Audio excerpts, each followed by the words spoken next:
everyone, welcome to the LARP Tales podcast, the podcast where we discuss and talk about our adventures in live action role playing. My name is Oliver, I am one half of your hosting duo. With me, as always, is my co-host and wife, Robyn. Hey, Robyn. Hi, Oliver. And today we're going to be continuing our recap of Empire LARP E4, the final Empire LARP of the year. We are going to be covering what we did on the Saturday of the event. Before we get into it, though, let's go over our housekeeping. If you are watching us on YouTube, give us a thumbs up, click subscribe, comment down below. If you're listening to us on an audio platform like Apple Podcasts or Spotify, leave us a 5-star review. This just helps people find us in all the algorithms, and it basically just puts content out to people who might like it. We also do have some ways to support us down in the description of the show notes. We have a discount code for Empire LARP. If you fancy coming next year, there's a £15 off your first Empire LARP ticket that gives us a little kickback. We also have a Patreon down there as well, which is a little bit of a tip jar. If you like, you of course are under no obligation to support us in that way. We're just happy to have you here. And with all that out of the way, let's get into our recap of Empire LARP E4.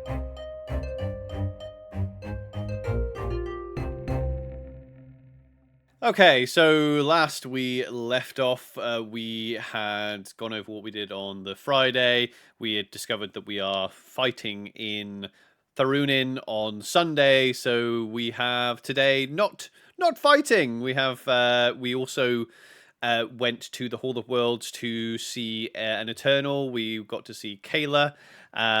We had an audience with Kayla, which was super fun. We exercised one of our yo folk as well. Robyn got a cool new sword for Nymeria, and that's where we left off.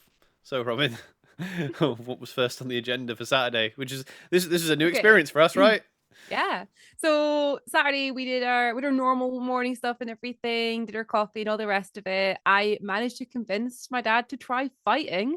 So I paired him off with the group that were going to go off to Monster, and they took him, and yeah, I was quite happy that he was willing to go and give that a go and give a battle a go as well. Yeah, because this was his second ever Empire LARP. He came to E4 last year, right? Yeah.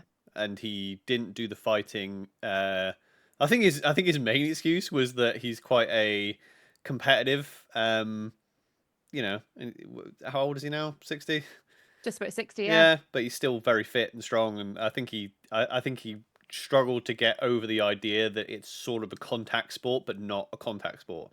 I think he was scared that he would go too hard or something the first time. Yeah, I genuinely was worried about that. Like, he was worried about actually hurting someone. No, it was fine though. So we went off to Monstering, and we got to, like you just said, try a new experience here.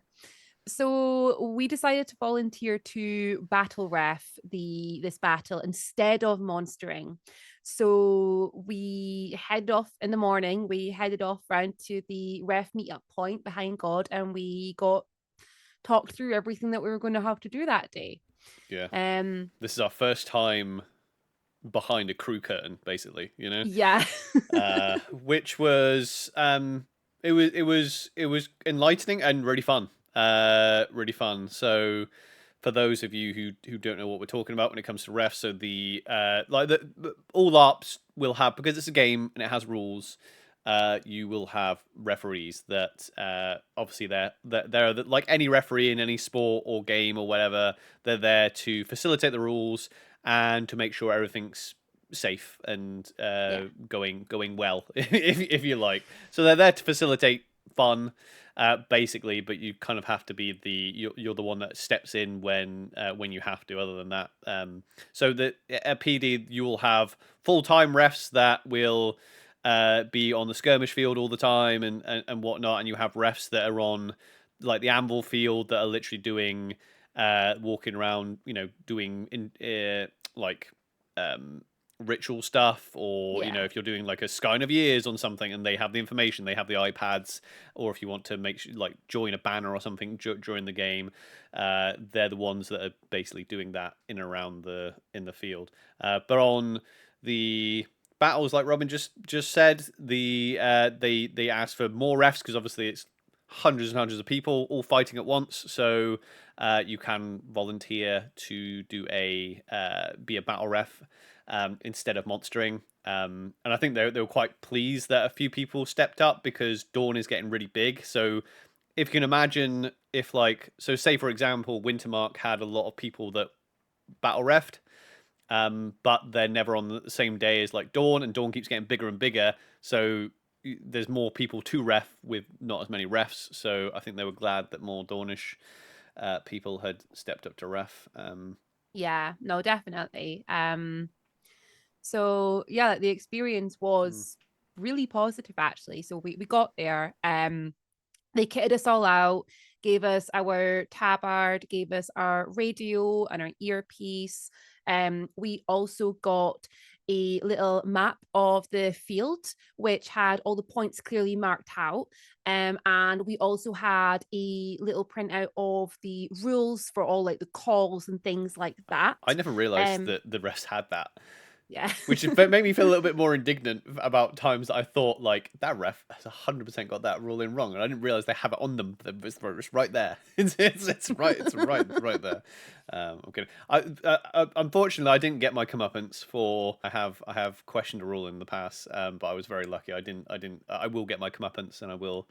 I will get payback at some point. Because I had a smooth sailing time reffing. You know. Yeah.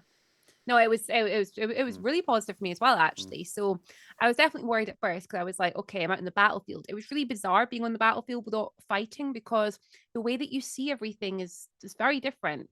A big part of reffing, especially the side that we were doing, a lot of it was common sense. We're not filled with adrenaline and fighting, so you can look around and you can see these hazards a bit more easily. You can see if somebody's about to go head first into a branch or something like that. A lot of what I did was just safety. It was just stopping people getting hurt unnecessarily. I also want to do a big shout out for the ref team in general. The ones that were in charge of the ref team, they were really good at checking in on us all. I don't know if you noticed that as well. I had a lot of them would just come up, like clearly every like 10, 15 minutes, I'd have a ref coming up being like, hey, how are you doing? How are you finding it? Is everything okay? And just checking in on us quite often, which really do appreciate, because you do worry about getting these things wrong.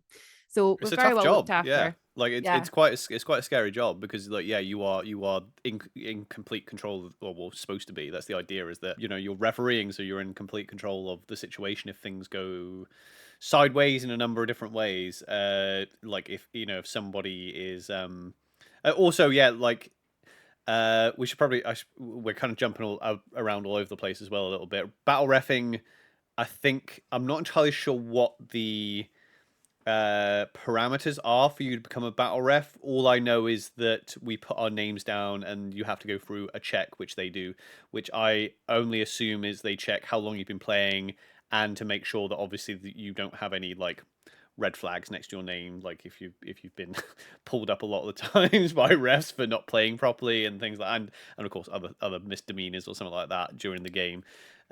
Is all I can assume. So I don't think on your first event you can just jump in and battle ref, especially if you've never LARPed before ever. I don't know, actually, to be honest. I mean, I it would might be doubt worth. it. We'll put the details down below, the emails and everything for people to get in touch with. So if people are like, "Oh, I'd actually like to give that a go," we'll put all the information down below, and that way you can inquire and find out. But yeah, no, it was really positive. I didn't really have anything bad happen. I think the only thing was just people literally not seeing that you were there or thinking you were another like player or something. Oh, I saw some cool things. I got hit a lot. I got hit like, so someone came and just like impaled me twice, and I'm like someone came with this great sword on the monstering side. I was just like, impale, like just right across me, and I'm just like, I'm just a ref. I'm just like, I just stood and took it and was like, oh well, so we also were given oh my god, what are they called? Injury cards. Traumatic wounds. Yeah. Thank you. Yeah, I totally forgot I had them. That was the thing. I was so like focused, making sure I was like watching what was going on and making sure that and being so aware of all my surroundings and making sure that I'm in the right place at the right time. I forgot that I had the traumatic wounds. It wasn't until like the last like 20 minutes of the battle I'm like, oh crap, I better start giving these out. I kept them. I always kept like two like in my man out of the way, because I was like given a lot of advice of like, yeah, don't have things in your hand, obviously. And it was I ended up next to, I think it was Woody I was next to at the end, where we were in a bit of a crush situation. So I got a nice crash course on how to deal with crushes. That was great fun. But yeah, the wounds and everything, it was good fun. Most of the players were absolutely wonderful. Most of them were like saying like thank you when they were almost going past. But you got to get like a lot of really cool moments, especially just like, moving out the way slightly for an arrow to come past and stuff. It was really fun being part of it. Yeah. I did give out, I won't go into all the details, but I will say I did give out one traumatic win to this player who did an amazing job, because they were down and their bleed count had just started. So I was assuming they would have had like 3 minutes anyway. And I was next to them where they'd gone down. The enemies healed them without realizing that they weren't one of them. And I saw this player look around and be like, thank you, and stand up and just start walking over to their lines again. And I was like, I'm not going to make it obvious. I'm going to wait till the player's back. I'm going to subtly walk back and be like, that was so cool. Here you go. You're getting a traumatic win for that. Yeah. That was amazing. That's basically what I did. I just went, like, if someone just ran at the front line and was just like being like totally heroic, but then got struck down or something like that, I'm like, there you go. It's quite a fun. That's actually a really fun moment to just like subtly just walk up to someone and be like, here you go, and just see the look on their face, like, oh no, what? You saw that. What is this? There was I did see a couple. Not that. You want to abuse your power or anything, but there was a few of my good mates, a couple of people that have been on this podcast, and annoyingly I was like watching them like a hawk just to see if they got like a bad strike or a strike down or something like that to give them a traumatic wound, but people were being very, very cautious. Yeah, I saw a lot of people I knew. I caught Nia at one point when she went to step back and almost did like a backwards fall, and I literally like caught her. Go, she's gonna hurt herself here, and I know her well enough that I can do this. Yeah. You do. I mean, you should never like touch people without their permission. But obviously, part of the job is like if someone's literally going to hurt themselves, then you usually go, I'm saving your life, just because I appreciate obviously when refs do it to me, because I've so many times I've almost fallen in a ditch, and it's such a different viewpoint. So my experience was we went in and we did the ref brief before, and I looked around being like, is this it? Like, is this all the refs we have for the entire battle? And I thought there's hardly any of us. But then when we were out there, the entire battle just seemed smaller, because when you're in it, it doesn't matter if you're monstering or when you're like role playing in it, the battle seems huge. Like the lines seem massive. I'm sorry, that was a different field we were fighting in. It had to have been. There's no way. There is no way that those flags from that glory square were visible the entire time. Oh, yeah. No, I don't believe it. And it also, because when you're reffing, you're watching it as a spectator as well. And it's one of these examples why LARP doesn't transfer onto film very well as well, because you watch it, because when you're in it and you're like, oh yeah, it's like everything's epic, and it's like I said, everything feels big. Like you jump into a line, the line just feels like it goes on forever, and there's just like tides of enemies. But when you're reffing and you're looking at it from I'm reffing, I'm a completely out of character entity here, so you're just looking down a line. The lines are actually way smaller than you think they are. They're like 12 nerds looking at each other, like tapping each other with bits of latex, and you're just like, this feels completely different. Like when you're just watching it. Still good fun though. Like still it was a lot of fun. It was a lot of fun. It's a really lovely team of people. Like I said, they looked after us really well. They gave us stuff to eat, drink, everything else. We were felt really comfortable doing it. And there was plenty of people there to help you in different situations. And luckily, nothing really went overly bad. Yeah, I mean, so basically, there's obviously risks of like, you have to be the one to be like, if there's an out character injury or something like that, you're the one to make sure that everyone knows, so actual first aid can get there and things like that. And obviously, you're ones facilitating the rules. Sometimes that like the amount of it wasn't actually as difficult as I thought, because you are watching it as a spectator. You actually see how much adrenaline the players have. like on both sides. Yeah. Like there's so much adrenaline running through them that it's almost like, you know when you're the only sober one at the party, it's kind of a bit like that. You think, oh, this is going to be high stress, but it's not actually high stress for you because they're all like G'd up and they're all like, ah, and you're like, it's actually easy to be the calm head and be like, hey, look, like this is how Impale works, and they're like, oh, it was like, yeah, no, so you have to go on your you have to go down on the ground. And they're like, oh, okay. I did end up doing a couple of like checks on people, more like welfare checks, if that makes sense, because there was definitely, like you said, a couple of people that were just, you could tell they were shaking all over with the adrenaline, and it was like, you just need a moment, don't you? Just it's okay, we're all good. Have a drink of water. Take a moment. Okay, back into it. Yeah, it's pretty much the thing. You become the adults in the room, basically. That's what happens because, like, yeah, when something happens, it's like, oh, ref, help. Honestly, it was like being at work. Yeah.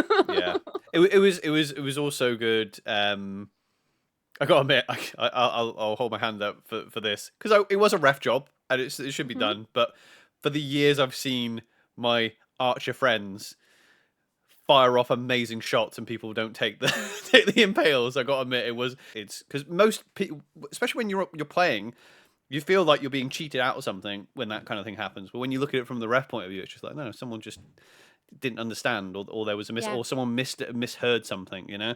Especially since last event, we moaned so much about people not taking calls and things like that.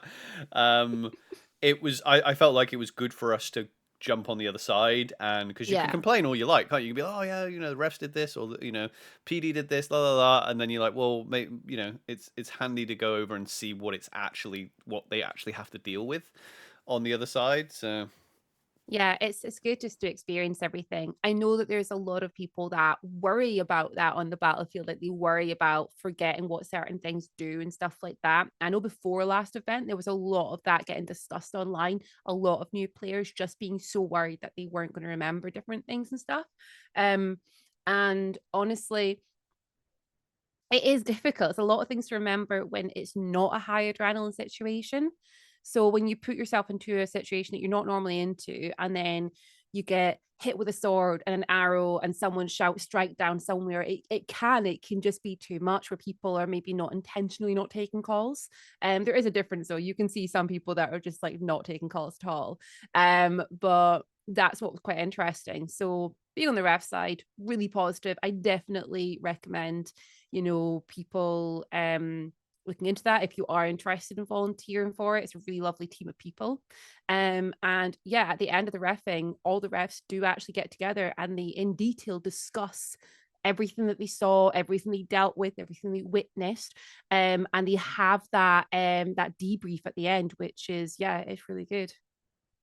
Yeah, because I mean, we luckily we had a real good time. Every interaction I had with a player was positive. But yeah, it's a big field, and yeah, some of the people didn't have a great time. I think in that battle in particular, everyone was like, oh, in general, it was pretty good. But they had like a whole feedback thing basically. Like it was a hots and knots, being like, what did everyone think about people taking calls, monsters taking calls,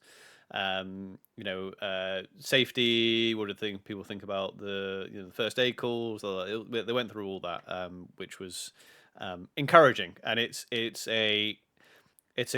constant. It has to be constant and living feedback. You know what I mean? It's more like a calibration than it is a feedback, because it's not if it's a one and done, because the next day they got to go do it all over again. And they gave us all ice lollies at the end. Yeah, they gave us ice lollies. Yeah, that's worth it's worth being a ref. Yeah. So yeah, good. You want a nice lolly at LARP? Go ref. Yeah. So good experience. It was good for us because I'll be honest. I've said it many times on this podcast. I'm not a big fan of monstering, so I could never be bothered with it. So the fact that also it's not an easy job. Monstering's way easier than reffing. There's a lot of responsibility if you're reffing. But also I had so much more energy for the entirety of the Saturday without having to run around being a monster. So yeah. Also, I think like most of the injuries that I get is monstering. And I think I got to a point, I think it was like not this event, but like last event, I got to a point where we were going to monster and I was scared. Like I was like out of character, feeling scared about monstering, because I was like, putting this mask on, probably going to get a hit or two. I just wasn't feeling it, if that makes sense. And then, yeah, so this was definitely, like, we've done 3 years of monstering, and yeah, I think from now on, I will continue to volunteer to ref if PD will have me, because that was much more positive for us. And just for the type of people I think we are as well. I like that situation, that sort of troubleshooting situation, that welfare checks, that keeping people calm, and just knowing that we had so much support there as well. Yeah. Even if I did spend an hour standing like this with my arms out, stopping people from falling into branches. Yeah, that's the main job. Part of the job is standing over. But the thing is, we were up by Top Gate, which is like there's so much foliage and what's the word, debris. You know, it's quite funny. I mean, I think there's literally like a massive log that people were like, oh, at the end, the refs were like, yeah, that log is pretty big, and they're like, well, unfortunately, we would move it, but it's currently filling an even bigger hole. So it's either we have the log or the hole, you know, one of the two. It's just that kind of little reminder, and we brought it up last podcast as well. Remember that sort of reminder of you're in the woods. There is real life risks there. There's rabbit holes blooming everywhere. There's debris, there's fallen trees, there's logs, there's ditches. Watch your footing. It's so important. And I guess that again comes down to the fact that make sure your footwear is decent.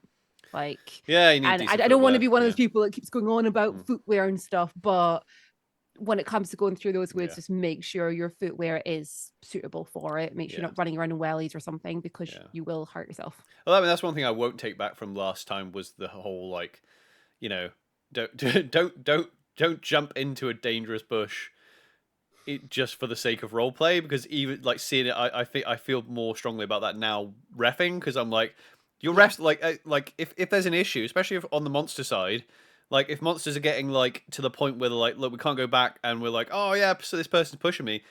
I as a ref, you can just go kill a load of monsters, which is real power move, isn't it? But you can literally just be like, monsters, you're all dead, off you go.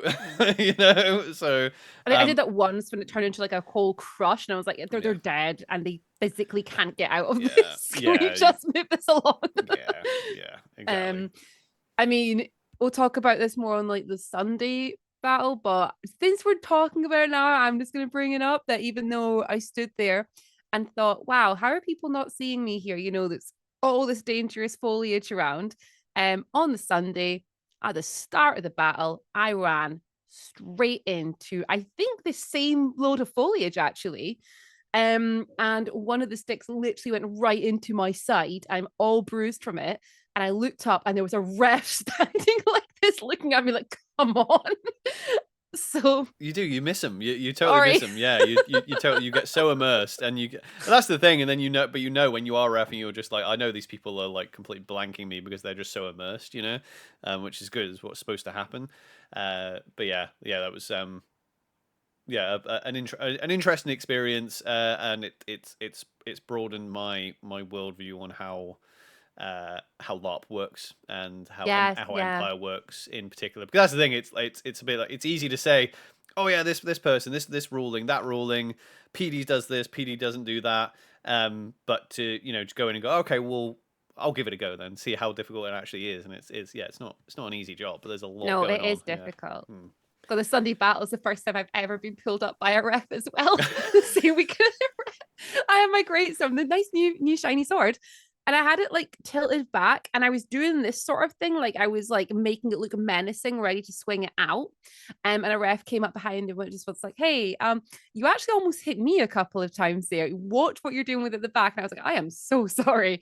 And I think I spent I looked around to see what other people were doing with the great swords. And I noticed a lot of them were having it more at the front or doing that at the front of them. So I was like, right, okay, I'm going to make sure it's at the front for the rest of this battle, because that is the first time I've been pulled up. Because you do the old like Laurel and Hardy, like over the shoulder, and then you turn around and it takes everybody out as you turn around and things like that. Do that when you're out in the open field, but obviously when you're line fighting, you got to real try to hold out. Also defensively, holding out in front of you is the best thing, you know.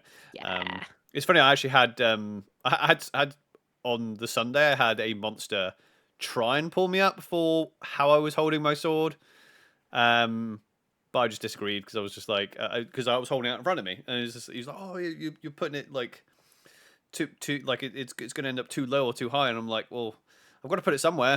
Like it's out in front of me. If you don't want to get hit by it, don't walk. I'm not swinging it. I'm not stabbing or anything. I'm not actually stabbing. So I'm like, I'm holding it here.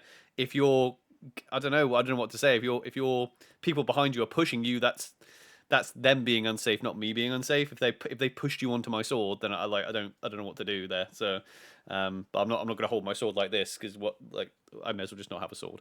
But anyway, Oh yeah, so that was our experience rafting. So we then headed back to Dawn, feeling all refreshed. My makeup was already done. That's another bonus, actually, not having to come back all sweaty and be like, oh no, I've got to get back in character now.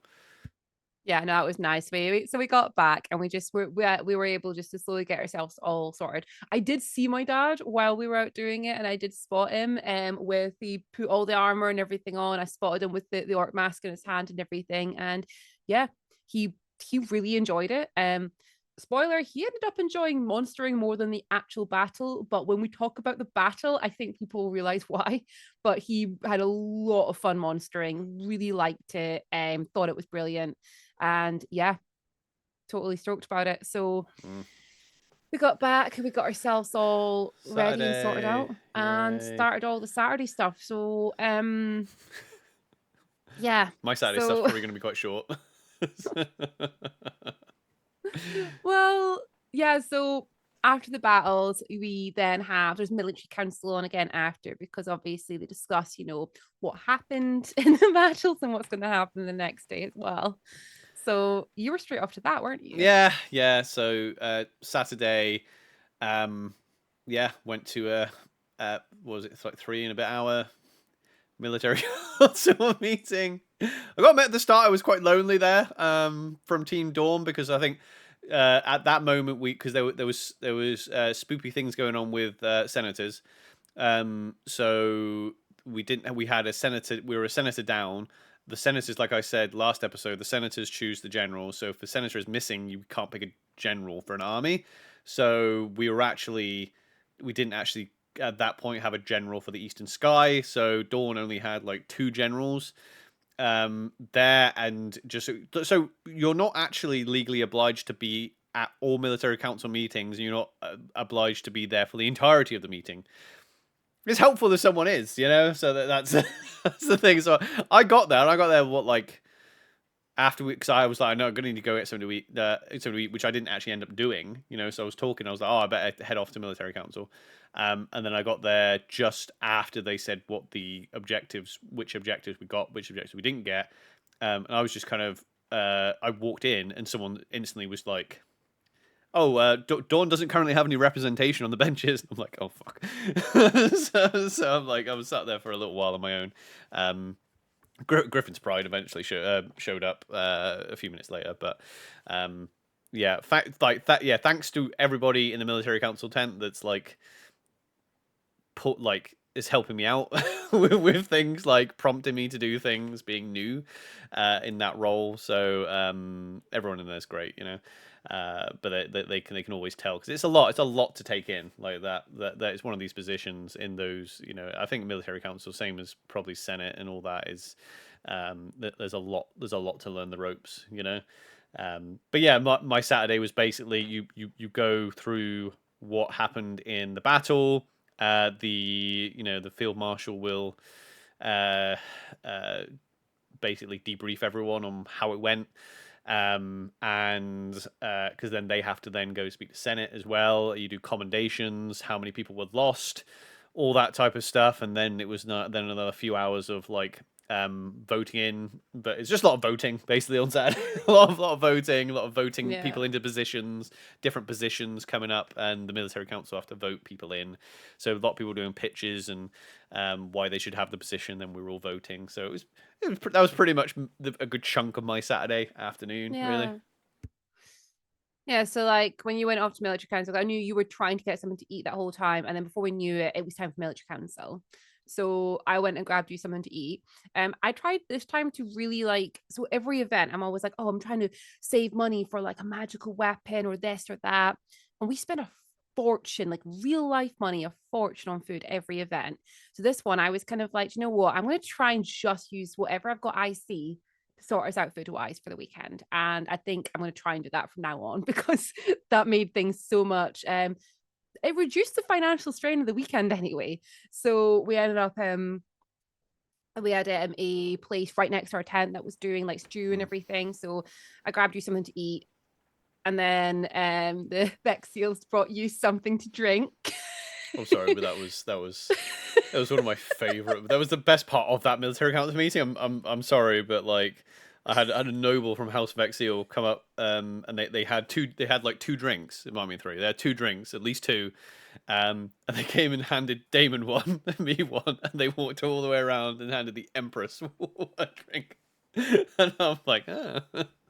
It was also, yeah, like I said, it was also a noble of House Vexial, not a yo folk as well. So yeah, so no, that was good fun. Yeah, honestly, yeah. If you're kind of like, hey, I want to try and slip into certain parts of the game, and I want to watch and things, and I want to get into military council and things, or into anything that involves these big meetings, bring me drink. Is what you're about to say, right? But I was seriously going to say, Damon bringing beer. people, not just Damon. That's your way into military council, everyone. This is your way in is to make sure that Damon has a drink at all times. What I was going to say is making sure these are people that you are kind of like trying to get in certain game with, like making sure people have got something to eat and drink when they're in their meetings is a big win. You know, that's a big reason I think out of character why we have like adjutants and things in there is because you can switch out. You can actually, because some of these meetings are long, and like out of character, if you're sitting there for a long time and you know what it's like as well, you get there, especially on the Friday. I'm sorry, none of us eat in time on the Friday. And if you say you do, you're lying because none of us actually get dinner in time on Friday. It gets the time in, we start playing before we know it's 9 o'clock at night and none of us have eaten or drank or anything. So that is a good way to help people. Yeah, so while you were doing that, I did a lot of really weird things actually. So I made sure you were all looked after. I went and helped out with at the Night Protector of Autumn tourney. When I say help, I stood on the side and I drank, and if somebody was hurt, I kind of half dragged them out. Not helping that much. So I got to watch that. That was a brilliant tourney, and we now have a lovely new Night Protector of Autumn. So I went and introduced myself, who was actually one of my cousins anyway. So we had lots of fun role play there. And this is when we started like broaching the idea about the Night Protectors and the role they were going to play on the battle the next day. Nymeria is very much like she'll always fight, like she asks a lot of questions about these sort of things, but she kind of like pushed back on the idea quite a lot, and in the end it kind of came round to the idea. So there's a lot of fun role play there. Nymeria is currently involved in some sketchy stuff with one of the houses in Dawn, which kind of completely blew up this event. So she spent a lot of her time there on Saturday walking around and chatting to her friend, Judith Vortiker, her very good friend, spending a lot of time with him, chatting and sorting different things out. And then a couple of Navari came running into camp, stressed out, because apparently there was a winter herald that were going to turn up at the children's songs and stories. And I was like, great. That sounds like something I need to deal with. Literally, that is literally your job. I was like, is it Archmage though? might be their job. I like that. I like how the Night Protectors are like, because Night Protectors is only a Dawnish role, but obviously the Archmage is an Imperial role, so it's like, I feel like the Archmages just must be like, what do you guys even do? Like, protect. It was quite funny. There was definitely a lot of different things that happened throughout the day, but like I don't know if too much else happened before I went to do that, because that was just brilliant. But was that not at like that was during the Field Marshal's break? That wasn't during the other meeting. I lose track of I all the don't know meetings. which meeting it was during. It was during one of the meetings. One of the meetings, yeah. So unfortunately, yeah. Well, I'll tell you what I missed, because I know what I missed. I missed all the tournaments during that meeting. So all the tournaments, so Night Protector. Oh, those were brilliant. By the I way. bet they were. Well, I was hoping you were gonna. I was like, I'm assuming you're gonna tell me about them now, because I haven't heard I can what tell happened. you all about the tournaments. Yes, tell that, because literally nobody listening to this wants to hear about my meeting that lasted 3 hours. Please tell us what happened in the tournaments. We need a little sketch of like Nymeria doing all these things, and the camera just pans back to Damon in this meeting still. More paper put on his knee. Then Nymeria running through Navarre with a herald, then back to Damon. So the tournaments. So this time in Dawn, we had the we had the fair happening in Dawn, and we had the tournament, which was all in celebration of the Grand Tour, which many people in Dawn had spent four full summits sending their military units on the Grand Tour. So they were all part of this tourney. If you are a person who was sending your military unit, but you're not a combat person, you don't do any combat, you can name a champion, of course. So a lot of it, we had a mixture of people that did the Grand Tour and people that were there to champion them. This was amazing. So it was 16 fighters. So it was 8v8, 4v4, 2v2, 1v1 is how it broke down for all the fights. I watched some amazing things happening in that fight. I was there with Kat, actually with Alicia, and we were like going through it all and stuff. And each time there was a fight happening, I would tell her who I wanted to win in the fight. It got quite juicy towards the end. So Guy was fighting, which was badass. I saw a few really cool moves and everything. I need to speak to Morgan, and I keep forgetting I need to speak to him because I watched Morgan, who plays Tristan. He has a cool weapon. He was doing some cool calls there, and I want to find him because I want to know the name of this weapon because I want it. Yeah, what did you say? It was like a weakness sword or something, was it? I was casting weakness each time, but I think it was the actual weapon from what I was told. It wasn't an oil or anything, it was the actual weapons. I want to find them, and I'm pretty sure he was telling me that he got some weapon because he did challenge Giant Duke. So I think he got something from that. That might be what it is, because it was can cool. only assume. Yeah, what was that? So which tournament was this? Was that the Barian one? That was the Grand Tour one. Because there was also a Barian one as well, which I didn't see that. That was with the favors. Yeah, did that happen through the Sentinel Gate? I didn't see. I don't know. Right. That's what I don't know about, unfortunately. But so they did all these fights and everything, and slowly we started to kind of get down until we eventually got to our last two champions. So this was difficult. Not really, because obviously I knew how to win, but it was difficult because it was Rydian, who is the Night Protector of Summer, and every fight that they had been in so far, I was like, yeah, I want them to win this. I want them to win this Night Protector. You know, I'm trying to show how badass all the Night Protectors are. And I actually had Alicia heal them of their wounds and everything when they came over and stuff. But the person they were facing was Zoran, who is my cousin. My favorite cousin. So watching this fight was amazing. I doubt either one of them are going to mind me talking about this fight because everyone had done all these amazing badass moves the whole time. It came to this pair facing each other. Rydian just ran at Zoran, and within seconds, everyone's weapons were shattered. Rydian was on top of Zoran on the ground, and it was a knife fight. They were rolling around on the ground, having a full knife fight. And we all went, what is happening? Rydian won. Rydian came running over after. They gave Nymeria a big hug and the most beautiful role play moment.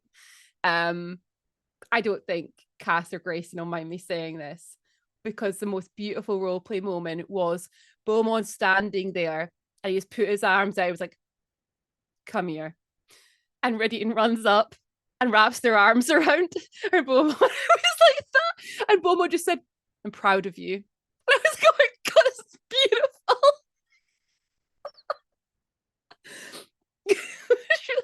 And then I went into the big Durandal tent because we carried Saran into the tent, lay Saran out over all the benches, and started performing surgery in the tent while Rydian was standing watching. Well, when I heard that Saran was having surgery, I was like, I hope it was as painful as the meeting that I had to sit through for you to go and do that.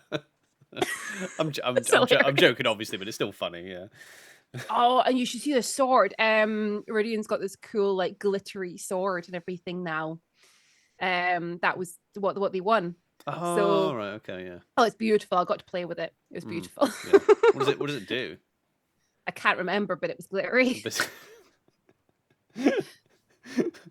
Someone get Cass to put a comment on, tell us what the sword does, please. What does it do? So that was cool. So that was the end of the grand tour, right? Yeah. No, it was a lot of fun. And then it went on to obviously this all happened in the annex, by the way. This didn't happen in the Glory Square. So this all happened in the Glory Annex. That's where the fighting was. And the square is where they had it all set up for the actual fair. So a bit opposite to what we normally do, but it worked really well because it was like a tourney style, which was, it was quite fun though, like watching from the sides. And it was like, fair that I missed as well. Yeah. I actually missed the fair as well because I got caught up with the Navarre stuff that I ended up not being at the fair. So, yeah, no, that was really fun. Did you see Night Protector of Autumn? Yeah, I started with that. Yeah. So yeah, Night Protector of Autumn tourney, saw that, and it's my cousin who's won that. Yeah. Nothing of interest happened in that one. It was a really good fight. It was a big turnout for it. A lot of competition. But no, it was very well fought. Not as big as Summer, obviously, but it wasn't far off it. I do like the turnouts for tourneys now in Dawn. Like the turnouts getting bigger and bigger. The crowd was huge. Like there was a huge crowd. Put on a show for them, yeah. But they're getting better at putting on things in and around it.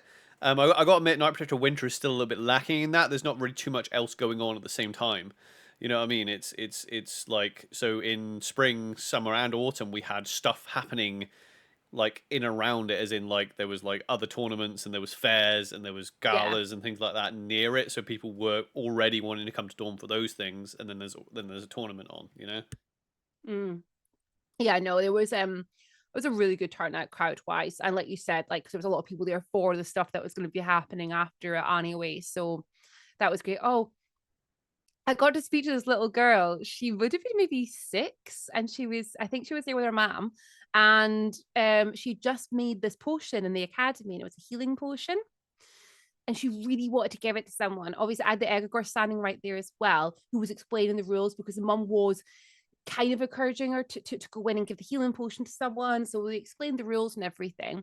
I felt this kid was like literally nervous to do it, because they basically were doing it as like a favor, if that makes sense. So like she wanted to like give it to someone, just not for a price or anything, just as a favor. And I knew there was another tourney happening right after with the Grand Tour. So I like got down to my knees as much as I could with all my armor. And I said to her, and I was like, hey, I have a really good idea. There's a tourney happening right after this one. If you give that to one of the champions, whatever champion is your favorite, they are going to be very happy because they can use that. And she was like, she looked all excited. She was like, can I do that? And I was like, yeah. I was like, when it starts, if you find me, I'll walk you in and we'll find a champion for you. And she was like all excited and stuff. And I was like, so cute. I just love doing that kind of stuff with the little ones. Yeah, it's adorable. So yeah, I had, and the meeting ended, but there was still like strategy. So I'll be honest, like I'm still, there's a lot of information. It's a lot of information. I'm not complaining, but it's a lot of information to obviously take in. And then there's basically strategy going on after that. So for like the broader campaign, people talk about where are our armies going, and let's talk strategy of like what we're doing and who's going to have enchantments on their armies, and do we need fortifications, and do we need rituals done for fortifications, blah blah blah. I was just going to do as I was told, so I was like, yeah, I can't do anymore. I can't do any more MC. So after all the main meeting was done, came out, and then I technically only had like an hour and a half before I needed to be back in there. So we went to go see the tail end of the, what did you call it in that episode a couple of episodes ago? The Rumble. We went to see the Rumble. We went to the tail end of the Rumble. I was like, right, I've got an hour and a bit. let's go see the Orcs do the Rumble. So we went over to the Imperial Orc camp to see them fight in the fighting pits. Yeah. We spoke to Sand Viper. Rat. Their name has left me. Sand Viper. Yeah. And we got the tail end of it. We were just slightly late for getting there, but we got to see some of it and everything, which was great fun. Had a load of role play with the Imperial Orcs, which was really funny, actually. The end of the whole fighting pit, everyone had gone. There was a couple of people, so a couple of the Imperial Orcs were still sitting at the drums. You know, the drums go when people were in the pits. And it was all nice and quiet. And these little tiny kids, I don't know, it looked like they wandered over from the league, but they were tiny. I'm talking like 3 or 4 years old. And they went into the fighting pit. And the Imperial Orcs and the drums just really slowly and really quietly started playing with the drums with the kids in there, which was amazing. And one of the kids got all excited because he went, I found a tooth. And he picked up a tooth they found on the ground. Yeah, you'll find teeth in the fighting pits. Yep. And then the parents were like, you can maybe sell that. That's a genuine Imperial Orc tooth from the fighting Probably not the best thing to do. Yeah, don't tell the Imperial Orcs that. Yeah. When they're doing that, I was like, oh my god, this is adorable. Yeah. But yeah, we got to chat to a few people there and everything before I went back into the military council. What we, because I think that's when I was in that for the second time on Saturday, I think that's when you went off to Songs and Stories, because that's obviously when it was getting dark and whatnot. So yeah, I had a couple of people from Navarre came running and said, we're looking at Protect Your Winter, and I was asked me, and they were really they were trying to get all this information out. And the information, I think, had been slightly twisted from what they had been told because they didn't have all the details. But we were able to, like, between us, piece it all together. The gist of it was winter heralds were going to turn up at the children's Songs and Stories, either 7 or 7:30. I was like, right. I hadn't seen the Archmage at this point. And we were getting close that time. I was like, you know what? I'm just going to head there. I think the kids will be pretty safe because it's Navarre. Yeah, at Songs and Stories. We all know that the most ready to fight the Navarre ever are is during Songs and Stories. But it was a children's Songs and Stories. It wasn't the full, like, it was very quiet when I got there. And there was a couple of people wandering around. You could tell they were just there expecting something bad. And I was like, okay, do you know what? I'm going to put a cloak on. I want to cover the amount of weapons that I have on me at this point. And I headed in and I basically stood there keeping an eye. And then I saw the Archmage walk in and I was like, hey, nice to seeing you here. We had a discussion and we'd pieced together. There was a Herald of Tharim around. Tharms are giving my swords. I was like, yeah, this is great. Probably fine. So we basically, there was 3 of us and we No, Miri's like, wait, I'm the Herald of Tharim. Oh shit, it's me. Wait, it's me. I'm the Herald. I didn't read the terms and conditions. I just wanted the sword. So we perched ourselves in different areas because there was different areas. There was obviously different entrances to Navarre. And I was like, yeah, I'll stay with the kids. Like, that seems more logical. I'll stay with the kids. So I went up to a tree and I've got the huge sword sitting next to me on the tree. And I was just there, my back against it, looking all like dark and scary and mysterious and wintry. I had quite a few Navarri come up and just be like, are you here in case the Herald comes? And some people asking advice as well. And I was very much like, I was just trying to keep everybody calm. I was like, It's fine. It's probably not even going to be a herald coming. I wouldn't worry about it. And I said, if the herald does come, it's probably going to sit down and listen to the stories. And if that happens, I'll sit next to them. It'll be fine. It's absolutely fine. And if it tries to attack anyone, I'm pretty sure the whole of Navarre will have this sorted. So I was there just chilling out. And it was this funny scene. I really hope there's a photographer around there at that point. Nymeria looking like she normally looks, towering over the side of this. And all these little kids pretending to be frogs and dancing and singing around the place. And it's just Nymeria, and they're like, very good. Very good. I like how you were like a frog.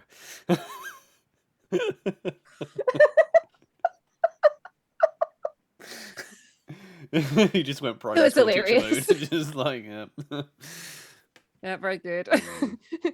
Inside, I was loving this. It was so much fun. Like the kids' songs and stories. I think this is something that, from what I was told, hasn't really been done much before. They were trying to, like, you know, create something with this. So with the heralds, Harold had shown up, but the Archmage was able to get them what back. There was still a Herald of Kayla somewhere. I stayed for an extra 40 minutes just in case. Archmage came, found me afterwards. We're like, no, we're pretty confident that the kids are safe and they're fine. We waited till their songs and stories was done, and then we went off for a walk and had a really like nice, interesting conversation and just chatted a load of winter stuff. And the Archmage also did some cool stuff on my sword to try and figure out a bit more information about it, which was good fun because we know out of character. The sword is slowly starting to have an effect on Nymeria, but it was quite cool for the Archmage to be like, you know, because Nymeria does not want winter magic cast upon her at all. And it's something she's quite strong, she feels quite strong about. And the Archmage knew that. And he was like, I know your feelings on this, so I'm going to be honest with you. There is an effect here, and explained it. And then Nymeria explained that to like the house and everything as well, which was quite cool role play. Yeah, and it ties up nicely to how the event ended as well. So which we will get to. Ooh, yeah. Which I suppose we should probably like. What time are we on now? Okay, well we've got time to like preface what is going to be happening, because I kind of want to talk about like the night market as well a little bit. Yeah, we had a really good Saturday night. Was brilliant. We did so much. Yeah. Well, actually, yeah. Do you want to cover what we did in Barushka now, and then like retroactively like talk about military council at the end to prime us for Sunday? Yeah, let's do that. Yeah, because the evening, well, I mean, the Saturday evening was filled with a lot of really fun role play. So we'll talk about the night market. We also got to drink in Wise Guys with the Reapers. We just had so much just fun Saturday night, which is what I really wanted from this event. And I turned down so many skirmishes. I think I got to 4, or was it 5 skirmishes? No, 5. Yeah. 5 skirmishes I turned down because I was like, I need out of character. I wanted a break from all the skirmishes. I wasn't running one. I needed a break. I wasn't feeling up for going out and doing any fighting unless it was the battle. Yeah, we didn't skirmish at all this event, but I mean, we more than made up for it on Sunday. I tell you that. I mean, I definitely made up for all the time I spent in a meeting on Sunday. Anyway, Sunday was crazy, but we'll get there. So the Barushka have Shadow Market, Night Market. Still unsure of what it's actually called. Like when we did our what to do at E4. People were like, "Oh no, it's the Shadow Market," and someone said, "No, it's the Night Market. It's a different thing." I don't know. Whatever. The market. We went to a market in Barushka. We went to a market in Barushka, and yeah, it is literally a market. There's lots of people doing, selling food and trinkets, and there was like tarot reading. I think Damon got a story from someone to the sweets. There was someone basically saying free sweets, but it was like, but they basically they were like, the sweets are free, but if I tell you a story, then you pay me for what you think the story's worth. I actually got quite a cool little story, to the point where I retold it, not as well, to a few people, and they were like, that is actually a really good story. So, because I was like, instantly, I was almost as bad as Kayla. I was like, I want a story about ending, you know. And he was like, oh. But they actually gave me a really good one. We didn't. We tried to get round to Belikov's, but he wasn't there as well. Yeah, I went around to Balkov's. We spoke to everybody else, and like because we've been to Balakov so often now, we kind of went in and we're like, oh, we actually know everybody that's here anyway. So we like hung out for a bit. And then I got a ghost in a jar. Did you buy that in the end? Yeah. Oh, you bought the ghost in the jar. Yeah, it was cool. I got the ghost in the jar, yeah. Where is it? Is it around here? It's in my bag somewhere that I've still not unpacked. So you got ghost in a jar. There's I mean, there's lots of wintry cool things. Where did we get this from? Ash. Oh, Ash, did Ash get that? That was with the soap skull. Oh, that was right, cool. Little skull. It's quite cute, but it's like a skull, but also because it's quite chunky. There, it almost looks like a little like guinea pig skeleton. It's just... Yeah, so we got to do a load of things at the night market. There was a lot of weird things going around. There was actually one of the weirdest things was actually coming from the bar. It was a drink that people were having in the bar, which was making them very loving towards everyone. And we bumped into a few people. It was quite funny as the night went on because every time we bumped into someone new and they were like, I love you so much. And I was like, you've been in the bar, haven't you? And it was quite funny how this kept going. Like the Nat came over to Naimira and went, I love you just so much. And Naimira was like, I'm very fond of you too. I just left it at that. But this is, what was quite interesting because we ended up going to the marches and we bumped into Dad and he had it as well. Yeah, and your dad's not an enthusiastic role player either. Like he's a little bit nervous about role playing as well. So even the fact that he was just like, oh yeah, like even he was getting into it. he was like, yeah. It helped that he's made a friend who's a friend of the house, that basically just took him under their wing and just went, right, let's go off and do this, because the stuff we do is going to be boring for people that just want to come there just once a year to have a bit of fun. So they went off and they drank what was it, ambrosia or something, and it just made it was ambrosia because I know that he just really loved songs and stories from the first time we went, so I know he wanted to be back in the bar for songs and stories. But we met them. We went up to the Black Rat, and we sat and spoke to... Well, we hadn't eaten at that point either, had we? Like, so I had lunch in military council, but apart from that, it was like 8 hours later, and I hadn't eaten anything. So I was like, we were sat at the Black Rat. We had a fun talk with Jack, who's the Marcher Egregore, the physical rep of which has been on this podcast before. So that was a fun time. I always enjoyed Maz's company. But it's always. And we were with General Amberlane for a while. Yeah. So I got a snail in my bag. Oh, you got a snail in the bag. Yeah, I got a piece of leather, which I don't think was supposed to be in the bag. I think it might have been part of the bag. I think it was part of the bag. I was like, oh, I got a leather strap. I was like, no, I think that was actually part of the bag. But like the marches, they have this place where they do toasties, and these toasties are amazing. Like they're so good. It wasn't just because we were starving at that point. These were good toasties. No, it was good toasties as well, and it was late as well. It was like it was getting towards like 11 p.m. almost midnight, wasn't it, or something? Yeah, because I went in, I was like, "Are you still making toasties?" And I went, "Yeah, we're still doing it. What would you like?" So got a couple of toasties. Again, that's the next thing. I see money for food. Very smart. Yeah, because idea. I mean, you go to the food vendors, and so there's two of us, so if I pay for food for you and I, go up to the food, it's 30 quid easy, 30 quid a pop. Like, so every time we go to the food vans, 30 quid. And if you do that, like, if you're there from Thursday until Sunday, you can spend a fortune. It's a lot. So yeah, sometimes you want to save your own character coin, but let's face it, if you're like, oh, if I can pay for food with fake money instead of real money, that's big and clever. And also, you're giving people game that literally have come there to make food in character. Yeah, I think there were only like 15 rings each as well. Really? Like, yeah. So I was like, 100%, I'll go there from now on. Yeah, 15 rings is good. Yeah, because sometimes it's like, I appreciate it, but sometimes people want to sell like a cupcake for like a crown, and you're like, this seems a bit steep, Yeah.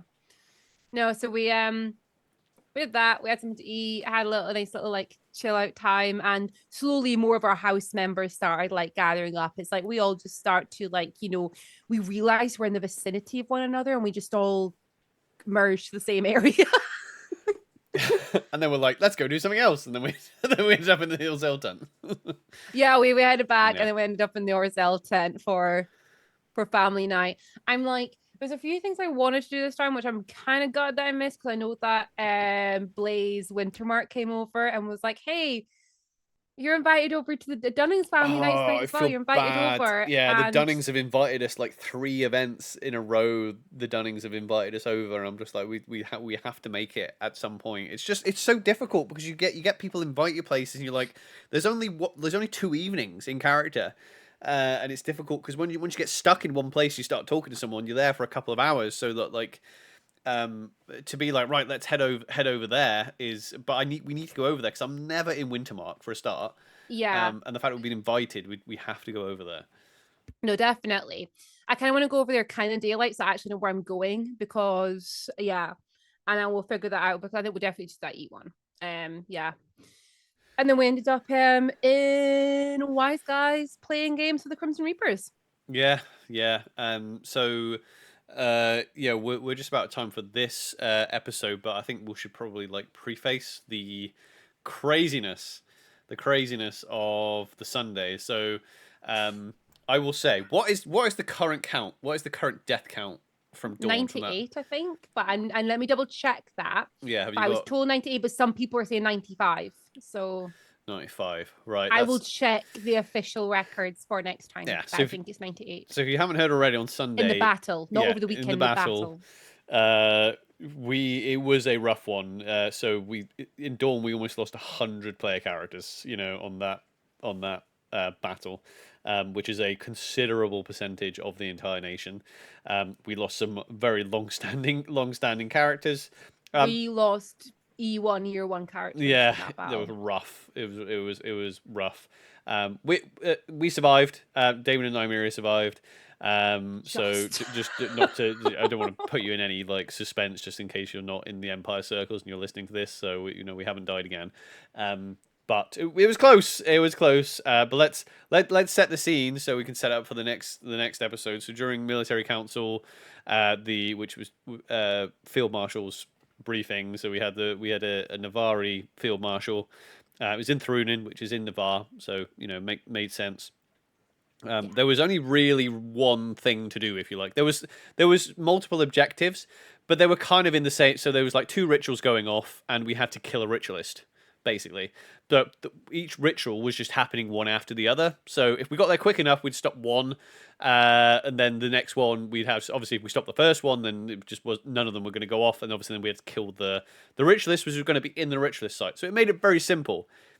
Get to the ritual site, kill everything. That was it. Just stop the ritual. Just get, as long as we get to the ritual site, most likely the ritualist would be there. And it's so interesting how I completely missed this during military council. Like, what is this ritualist going to look like? And they described what they were going to look like.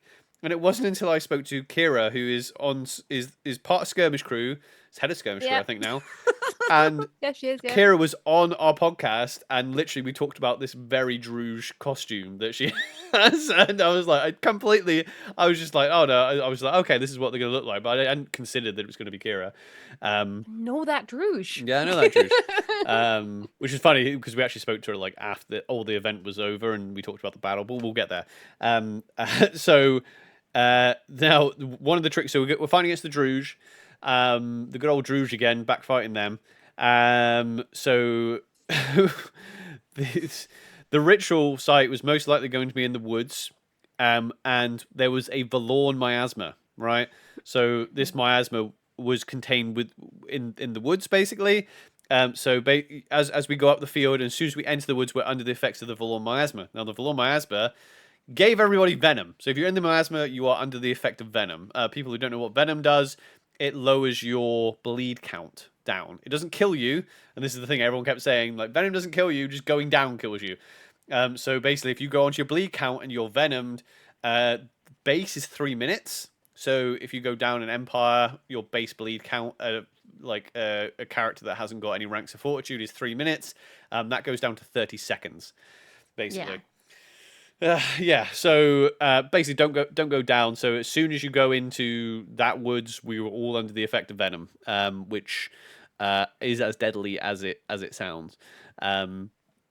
Unlike the miasma from the Druge or like Jotun miasma, being anointed or having any type of enchantments on you wasn't going to work to stop it. So we couldn't get anointed. There's no point getting anointed to stop it. It was just, you are venomed as soon as you go in those woods.